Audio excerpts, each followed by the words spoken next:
print culture and the modern world. The print revolution and its impact. The print revolution transformed the lives of people. It influenced popular perceptions and opened up new ways of looking at things. The print revolution opened up the possibility of creating a dramatic change in the way in which society was structured. With the printing press, a new reading public emerged. Printing reduced the cost of books.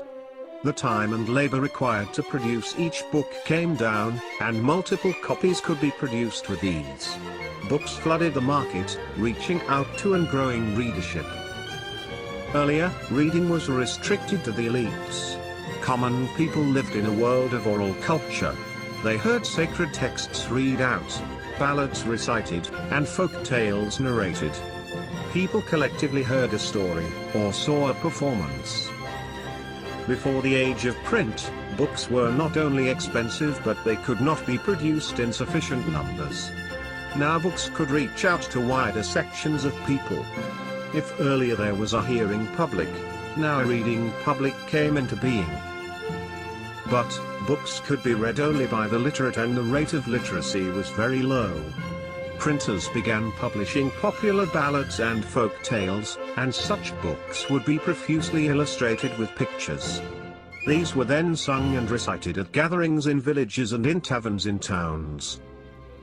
Oral culture thus entered print, and printed material was orally transmitted. The line that separated the oral and reading cultures became blurred, and the hearing public and reading public became intermingled. But, books could be read only by the literate and the rate of literacy was very low.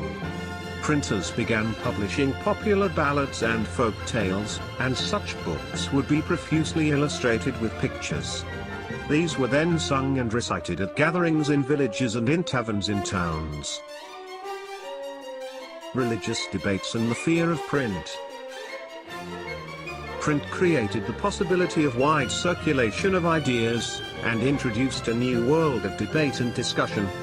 Those who disagreed with established authorities could now circulate their ideas. Through the printed message, they could persuade people to think differently. Not everyone welcomed the printed book, and those who did also had fears about it. It was feared that if there was no control over what was printed and read, then rebellious and irreligious thoughts might spread. Thus, the authority of valuable literature would be destroyed.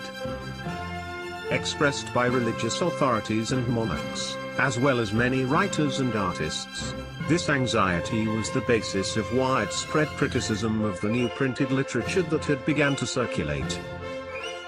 In 1517, the religious reformer Martin Luther wrote 95 theses criticizing many of the practices and rituals of the Roman Catholic Church. A printed copy of this was posted on a church door in Wittenberg.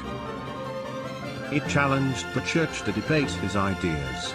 Luther's writings were immediately reproduced in vast numbers and read widely. This led to a division within the church and to the beginning of the Protestant Reformation. Deeply grateful to print, he said printing is the ultimate gift of God and the greatest one. Several scholars, in fact, think that print brought about a new intellectual atmosphere and helped spread the new ideas that led to the Reformation. Print and dissent. Print and popular religious literature stimulated many distinctive individual interpretations of faith even among working people. In the 16th century, Menocchio, a miller in Italy, began to read books that were available in his locality. He reinterpreted the message of the Bible and formulated a view of God and creation that enraged the Roman Catholic Church. When the Roman Church began its inquisition to repress heretical ideas, Menocchio was hauled up twice and soon executed.